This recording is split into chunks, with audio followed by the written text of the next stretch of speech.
नमस्कार दोस्तों, मेरा नाम है अमन शुक्ला और एक बार फिर लेकर हाजिर हुआ हूँ एक डरावनी कहानी। तो दोस्तों, कैसे हैं आप लोग?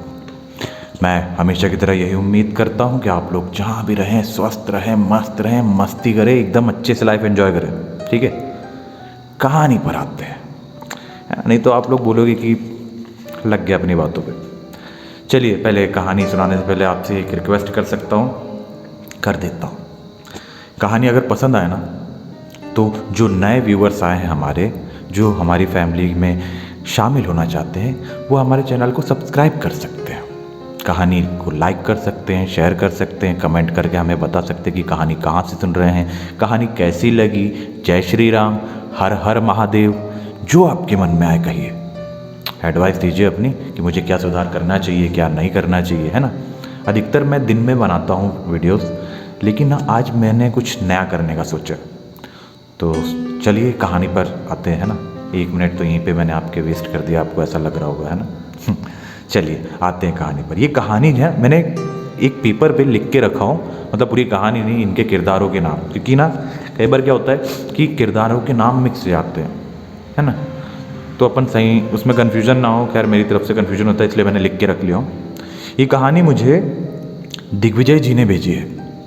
ठीक है, दिग्विजय जी रहने वाले हैं कोलकाता के, और ये जो घटना हुई थी उनके छोटे भाई के साथ हुई थी, गगन के साथ, 2008 में।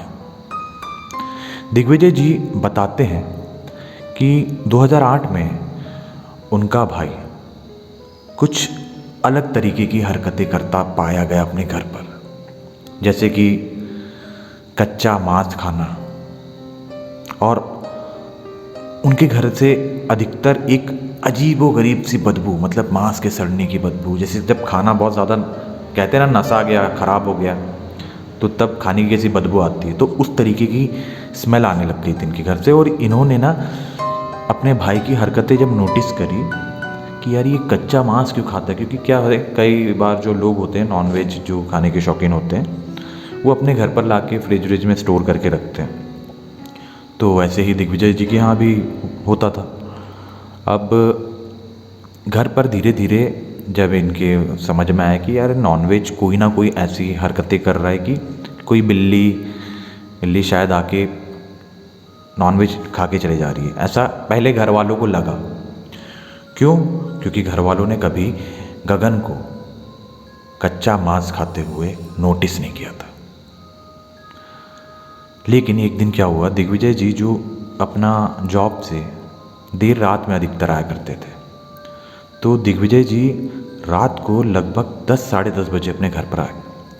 घर पर पहुंचे हैं, इनकी मम्मी जी ने दरवाज़ा खोला, और मम्मी जी, जैसे कि आप लोग जानते हो कि माता राम दिन भर काम करती हैं, घर के काम बहुत ख़तरनाक होते हैं बाबा, तो मम्मी जी दरवाज़ा खुलती हैं और जाके सो जाती हैं। दिग्विजय जी अपना खाना परसने के लिए किचन में जाते हैं, मतलब तैयार वैयार जो हो जाते हैं ना, घर पर आके अपन कपड़े वपड़े चेंज करके तैयार हो जाते हैं, और ये सोचते हैं कि चलो खाना खा लिया जाए। ये खाना खाने जैसे किचन पर पहुँचते हैं, तो इन्हें किचन में से कुछ अजीबोगरीब टाइप की आवाज़ आ रही थी, मतलब जैसे कोई जानवरों की तरह नहीं खाता हो, इस तरीके की ऐसी आवाज़ें आ रही थी। दिग्विजय जी चौंक जाते हैं कि यार ये कौन सा ऐसा जानवर है, बिल्ली है क्या है, जो इस तरीके से इतने खतरनाक तरीके से खा रही है। दिग्विजय जी धीरे धीरे धीरे जाते हैं और दरवाजे में से झांक कर देखते हैं, तो इनकी आंखें फटी की फटी रह जाती है। ये देखते हैं कि गगन किसी जानवर की तरह एक थाली में, जिस भी सामान में उन्होंने वो नॉनवेज रखा था, उसमें मुंह डाल के एक जानवर की तरह कच्चा मांस खा रहा है। दिग्विजय जी ये सब देख के तो एकदम से घबरा जाते हैं कि यार ये क्या देख लिया मैंने। इन्हें अपनी आंखों पर भरोसा नहीं हो रहा था। ये दोबारा किचन में झांक कर देखते हैं, और गगन अभी भी उसी तरह से, उसी तरीके से मांस खाया जा रहा था। ये सोचते हैं कि घर पर बताऊं, लेकिन फिर दिग्विजय जी सोचते हैं कि अभी इतनी रात में घर पे बताऊं तो घर वाले बहुत परेशान हो जाएंगे। ये क्या करते हैं, ये धीरे से उसका मोबाइल में वीडियो बना लेते हैं। हाँ हाँ, 2008 में कैमरे वाले मोबाइल थे, है ना। हालांकि उस समय 10,000 बहुत बड़ी कीमत हुआ करती थी, पर ये जॉब करते थे, ये अफोर्ड कर सकते थे। और उनके पास, इनके घर में इकलौता जो कैमरे वाला मोबाइल था दिग्विजय जी के पास था। तो दिग्विजय जी अपने मोबाइल में इसकी रिकॉर्डिंग करते हैं, रख लेते हैं और जाके बगैर खाना खाए, क्योंकि जब इतना कुछ देख लिया है बंदे ने तो उसकी भूख मर जाती है। ये अपने कमरे में जाते हैं और इनके दिमाग में यही उधेड़ बुन चल रही होती है कि यार ये क्या है, मतलब मेरे छोटे भाई को क्या हो गया। सभी लोग अपने छोटे भाई से बहुत प्यार करते हैं और छोटे भाई भी अपने बड़े भाइयों से बहुत प्यार करते हैं। तो उसी तरह से ये भी अपने छोटे भाई के लिए रात भर परेशान रहे और जैसे तैसे इनकी नींद लगी। सुबह उठकर जैसे ही गगन घर से बाहर किसी काम के लिए जाता है तो क्या होता है कि दिग्विजय जी उस दिन काम पर नहीं जाते। इनके मम्मी पापा पूछते हैं कि क्या हुआ, तेरी तबीयत तो ठीक है दिग्विजय। तो दिग्विजय जी बोलते हैं कि मम्मी मैं आपको एक बात बताना चाहता हूँ और जिसकी वजह से मैं रात भर ढंग से सो भी नहीं पाया हूँ। तो प्लीज़ आप लोग सीरियसली और शांत दिमाग से सुनना मेरी बात है। दिग्विजय जी अपने पापा मम्मी को पहले तो देखते हैं कि घर पे कहीं गगन तो नहीं है। ये पाते हैं कि गगन है नहीं, तो ये अपने मम्मी पापा को बताते हैं कि कल रात को जैसे मैं जॉब से वापस आया, आपने दरवाज़ा खोला और आप जाके सो गई। और उसके बाद मैं गया कपड़े वपड़े चेंज करके खाना खाने। जैसे ही मैं किचन के पास पहुंचा तो अक्सर आप बोलती हो ना कि घर में से नॉनवेज कोई बिल्ली विल्ली खा के चली जाती, जबकि नॉनवेज तो अपन फ्रिज में रखते हैं, फिर ऐसा कैसे हो सकता है माँ। तो उनकी मम्मी बोलती तू कहना क्या चाहता है, खुल के बता। दिग्विजय जी साफ साफ बताते हैं कि कल रात में मैंने गगन को कच्चा मांस खाते हुए देखा किचन में। अब भैया ये बात सुन के ना दिग्विजय जी की मम्मी पापा दोनों सुन्न रह जाते हैं।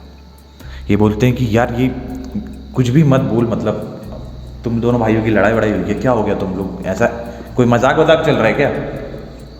ऐसा उसके पापा बोलते हैं, दिग्विजय जी के पापा बोलते हैं। दिग्विजय जी के पापा जैसे ऐसा चिल्लाते हैं, दिग्विजय जी उन्हें समझाते हैं कि पापा मैं कोई मजाक नहीं कर रहा हूँ, सीरियसली आपको समझा रहा हूँ कि छोटे के साथ मतलब गगन के साथ कुछ ना कुछ सीरियस प्रॉब्लम है। इसे कल रात में मैंने खाना भी नहीं खाया है, आप मम्मा से पूछ लो, अगर उन्हें भरोसा नहीं हो रहा हो कि थाली वहीं पे लगी लगाई रखी होगी। इनकी मम्मी बोलती हाँ तूने खाना तो नहीं खाया, लेकिन ऐसा कैसे हो सकता है, हम तो इतनी पूजा पाठ करते हैं, लेकिन फिर हमारे बच्चे के साथ ऐसा कैसे। तो दिग्विजय जी बोलते हैं कि मुझे भी कुछ समझ में नहीं आ रहा था, मैंने सोचा रात ही में आपको बताऊं, लेकिन हाँ मम्मी मैंने अपने मोबाइल में रिकॉर्ड किया है, इसको मांस खाते हुए कैमरे में मैंने अपने मोबाइल में रिकॉर्ड कर लिया है। ठीक है, इनके पापा बोलते दिखा। जैसे ही अपना मोबाइल दिखाते हैं तो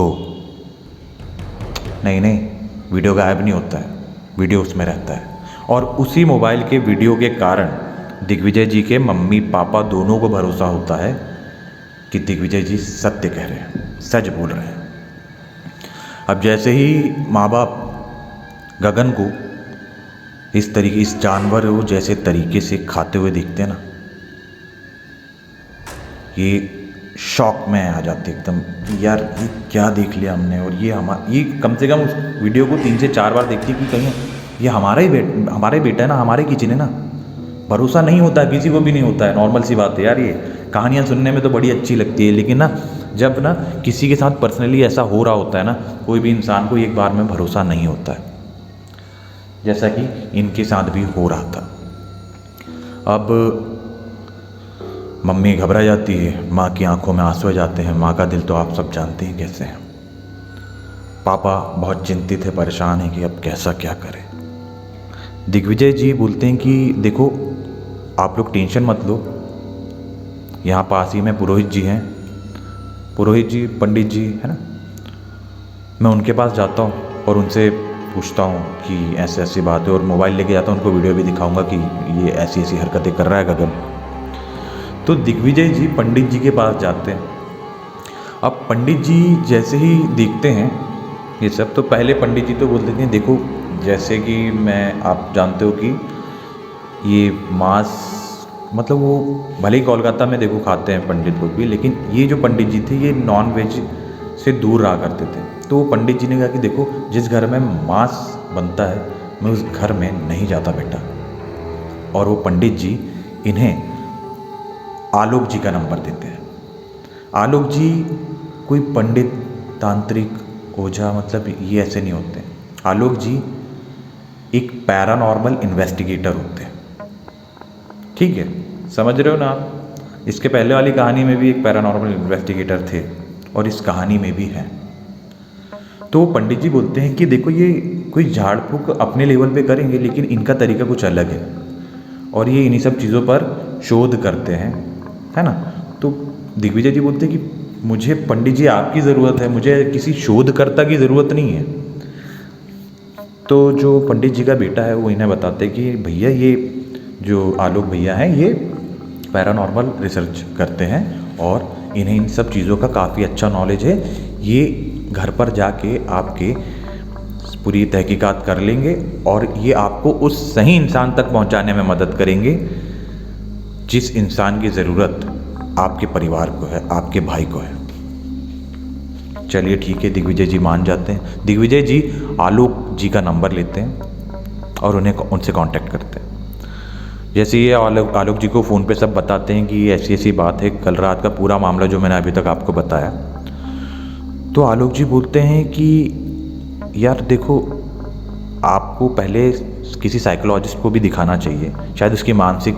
तो दिग्विजय जी बोलते हैं कि नहीं, मैं अपने भाई को जानता हूँ और पिछले कुछ दिनों से मैं उसका बिहेव भी नोटिस कर रहा हूँ, थोड़ा अजीब, वो गरीब टाइप का, ऐसा लगता ही नहीं कि वो मेरा भाई है। आप प्लीज़ एक बार तो चलिए, क्योंकि वो दिन में नॉर्मल रहता है लेकिन रात में ना कभी कभी अपने बेड पे नहीं दिखता, घर पे नहीं दिखता। और हमारे घर में बहुत दिनों से ऐसा होता चला आ रहा है। अटक जाते हैं यार थोड़ा, है ना, अपन, है ना, हो रहे हैं धीरे धीरे काबिल, तो थोड़ा फंबल हो तो बुरा मत मानना। दिग्विजय जी बताते हैं कि ऐसे कुछ दिनों से हमारे घर में ऐसा होता चला आ रहा है कि हम जो भी नॉनवेज ला के अपने फ्रिज में स्टोर करके रखते हैं, दूसरे दिन वो खाया हुआ मिलता है, मतलब उसमें काफ़ी हिस्सा चबाया हुआ मिलता है। और जो जो सिम्टम्स दिग्विजय जी ने आलोक जी को बताया ना, तो आलोक जी को लगा तो कि नहीं यार, यहाँ कुछ ना कुछ तो पैरानॉर्मल है। आलोक जी अपने साथ सुरेश, मतलब इनके जो साथी हैं सुरेश, आलोक जी, सुरेश जी का नाम मैंने चेंज नहीं किया है ना, बाकी ये सब नाम जो है मैंने चेंज करके रखे, है ना, उनकी प्राइवेसी के लिए, दिग्विजय जी उनके परिवार की प्राइवेसी के लिए। तो आलोक अपने साथी सुरेश जी के साथ आते हैं दिग्विजय जी के घर पर और इस वक्त घर पर गगन भी है। जैसे ही आलोक जी और सुरेश जी इस घर में एंटर करते हैं, एंटर करके ये दिग्विजय जी से, उनके माँ बाप से मिल रहे होते हैं। गगन अभी नहीं है, गगन अपने कमरे में। तभी सुरेश जी ना वहाँ पे किसी काली परछाई को महसूस करते हैं, ठीक दिग्विजय जी के पापा मम्मी के पीछे। ये इशारों में आलोक जी को बताते हैं कि कुछ तो गड़बड़ है यहाँ। साइकिक बोलते ना ऐसे लोगों को, ये वही थे। तो आलोक जी दिग्विजय जी को बताते कि नहीं, यहाँ पे कुछ ना कुछ ऐसी गड़बड़ तो लग रही है, हमें पूरी जांच पड़ताल कर लेनी चाहिए। तभी ऊपर से गगन की आवाज़ आती है कि नीचे आ गए हो, ऊपर मत आना। आलोक जी, इनका पूरा परिवार, सुरेश और आलोक जी और दिग्विजय जी, मतलब सब ऊपर देख रहे होते हैं कि इसने ये क्या कहा। दिग्विजय जी गुस्से में बोलते हैं, गगन ये क्या बदतमीजी है, घर पर मेहमान आए और तू इस तरीके से बात कर रहा है, नीचे आ। गगन बोलता है, तू चुप रह, जितना कह रहा हूं ना इतना समझ जा और इन्हें भी समझा दे, ऊपर आने की ज़रूरत नहीं है। अब भैया ये जो माहौल गर्माता हुआ देखा ना, सुरेश और आलोक जी ये पहुंचते हैं ऊपर सीधा। अब देखो, ये जिस चीज़ का अध्ययन करते हैं, इन्हें अपने भगवान पे इतना तो भरोसा है कि इनका कोई बाल भी बांका नहीं कर सकता। कहते हैं ना, जाको राखे साईं मार सके ना कोई। तो फिर इनके सामने तो इन सब चीज़ों का कोई वजूद ही नहीं होता है। ये जाते हैं अपनी, इन्होंने मुझे पूरा प्रोसेस नहीं बताया क्योंकि ये प्रोसेस इनका पर्सनल होता है, तो इन्हें वो चीज़ बताना सही नहीं लगा। तो बोले हमको जो भी सिखाया जाता है, हमने वो सारा प्रोसेस गगन पे किया। गगन के रूम में चारों तरफ बहुत ज़्यादा एंटिटीज़ थी, नेगेटिव एंटिटीज़ थी। और गगन के कमरे में जैसे ही सुरेश जी और आलोक जी गए ना, सुरेश जी का मतलब इतनी ज़्यादा पावरफुल नेगेटिव एंटिटी के कारण सुरेश जी का दम घुटने लगा। लगभग आधे घंटे में ही इन्हें उस कमरे से बाहर निकलना पड़ा। पूरे घर में हो हंगामा हो गया। दिग्विजय जी के 4 दोस्त भी आए जिन्होंने गगन को कंट्रोल करके रखा था, पकड़ के रखा था, फिर भी गगन उनके कंट्रोल में नहीं आ रहा था। गगन एक दुबला पतला सुकड़ू सा लड़का है और ये 4 हेल्दी लोगों के कंट्रोल से बाहर था। ये सब देखकर सुरेश जी और आलोक जी साफ साफ समझ गए थे कि भैया ये कोई मानसिक नहीं, कुछ और है। Something is paranormal. ये सब नॉर्मल तो था ही नहीं। अब ये सब जब कर रहे होते हैं, अपना जो भी झाड़ फूक कर रहे होते हैं, जो भी अपना अध्ययन किया होता है, जिस तरीके से भी गगन को कंट्रोल में लाते हैं, और कुछ समय बाद गगन बेहोश हो जाता है। जैसे ही गगन बेहोश होता है, सुरेश जी कहते हैं कि इसके पूरे कमरे की जांच करो, मतलब पूरे कमरे को देखो कि यहाँ पे कुछ ना कुछ ऐसा सोर्स है जिसके थ्रू ये सारी एंटिटीज आ जा रही है। ये काफ़ी ढूंढते हैं, इन्हें गगन के बेड के मतलब गद्दे के नीचे से एक चार्ट मिलता है। चार्ट समझ गए होंगे आप लोग, ज़्यादा अच्छे से समझाने में घुस जाता हूँ मैं भी। तो ये जो चार्ट होता है ना, इस पर ouija बोर्ड बना होता है। ouija बोर्ड आप सब जानते हैं, वीजी बोर्ड भी कहते हैं इसे, वीजी बोर्ड है ना। तो वीजी बोर्ड हाथों से बना हुआ, आपने पिक्चरों में भी देखा होगा। वो एक कौन सी मूवी थी, कंज्यूरिंग में आपने जो सेकंड पार्ट था, उसमें आप देखना कि जो 2 बच्चियाँ होती हैं ना, वो भी हाथ से ही बनाती हैं चार्ट में वीजी बोर्ड। वैसा ही कुछ बोर्ड गगन के बेड के नीचे से निकला। जब गगन बेहोश था तो इसके पूरी बॉडी की जांच की गई। बॉडी की जांच मतलब स्कैन नहीं किया गया। इसके ऊपर शरीर में यहाँ जो है ना, नोचने के निशान थे। ऐसा लगता था कि ये अपने हाथों से ही, मतलब अपने मुंह से ही अपना मांस खाने की कोशिश करता है। इसके मुंह पर खून के ढेर सारे धब्बे हुआ करते थे। ये इस तरीके का हो गया था, ठीक है, और काफ़ी कम समय में हुआ था। अब जैसे ही वीजी बोर्ड मिलता है तो सुरेश जी और आलोक जी दिग्विजय जी से कहते हैं कि इसके जो भी फ्रेंड्स हैं, उन फ्रेंड्स जो भी आसपास यहाँ रहते हैं, जिनके साथ ये ज़्यादा रहता है, उनके बारे में पता कीजिए कि वो लोग कैसे हैं। क्योंकि वीजी बोर्ड कभी भी लोग अक्सर अकेले इस्तेमाल नहीं करते। सही शब्द ढूंढने में भी थोड़ा समय लग रहा है आजकल। वीजी बोर्ड अकेले तो इस्तेमाल इसने किया नहीं होगा, कई लोग कर लेते हैं लेकिन इसने नहीं किया होगा। इनका शक सही गया। गगन के जो दोस्त थे, जिनके चक्कर में मैंने ये कागज़ पे लिख के रखा हूँ नाम, इनके भी नाम चेंज है लेकिन बताना तो पड़ेगा ना कैरेक्टर्स के नाम। तो गगन के 3 दोस्त और थे, समीर, आकाश और इरफान। और ये जब दिग्विजय जी इनकी फैमिली से संपर्क करते हैं तो इन्हें पता चलता है कि इनकी भी हालत सेम है और इनके माँ बाप भी इनकी झाड़ फूक करा रहे हैं। यहाँ वहाँ जहाँ जहाँ हो सकता है जा रहे हैं। पिछले 4 दिनों से इनके माँ बाप भी परेशान, लेकिन बस ये एक जगह से दूसरी जगह, दूसरी जगह से तीसरी जगह, तीसरी जगह से चौथी जगह, ऐसा बस भटक रहे हैं। क्योंकि जब इंसान ना बहुत परेशान होना, ऐसे हालातों में ना आपको लूटने वाले लोग बहुत मिल जाएंगे। मैंने अक्सर अपनी कहानियों में आपको बताया हूँ कि ऐसे हालातों में ना लोग लूटने वाले बहुत मिल जाते हैं। नकली पंडित जी भी मिलते हैं, नकली तांत्रिक जी भी मिलते हैं, ओझा जी, दुनिया भर के लोग आपके शुभचिंतक बन के आएंगे आपका पैसा लेंगे और चले जाएंगे। बाद में जब ये सब आपके साथ दोबारा वही सब गलतियाँ घटनाएं होना चालू हो जाएंगी तो ये बोलेंगे कि हमने तो अपना काम किया, शायद आप ही की वजह से कुछ, आप ही की तरफ से कुछ गलती हुई होगी, एक बार फिर से करके देखते हैं, फिर से पैसा घुमाएंगे और चले जाएंगे। तो इनके माँ बाप इसलिए परेशान थे। तो दिग्विजय जी बताते हैं कि दिग्विजय जी समीर, आकाश और इरफान तीनों के फैमिली से कांटेक्ट करते हैं। तीनों की फैमिलीज़ के साथ यही हो रहा था, कोई भी आ रहा था बेवकूफ़ बना रहा था, चला जा रहा था। और उन्हें बताते हैं कि ऐसी ऐसी बात है और हमने पूरा रिसर्च, मतलब जो पैरानॉर्मल रिसर्चर्स हैं उनके थ्रू पता करवाया कि ऐसी ऐसी इन लोगों ने हरकत की है वीजी बोर्ड पे। पहली बात तो इनके घर परिवार वाले जानते नहीं थे कि वीजी बोर्ड होता क्या है। तो ये दिग्विजय जी इनको जल्दी जल्दी में समझाते हैं कि एक ऐसा चार्ट बनता है जिसके थ्रू आत्माओं को बुलाया जाता है। चलिए ठीक है, अब चारों बच्चों को एक जगह पर इकट्ठा किया जाता है। इन बच्चों की हालत ख़राब थी। ये कोई ज़्यादा बड़े बच्चे नहीं थे, ये 14-15 साल के बच्चे थे। सोचिए, सब पिक्चरों को और यूट्यूब और इंटरनेट के थ्रू देखकर सीखे वाले बच्चे हैं, है ना।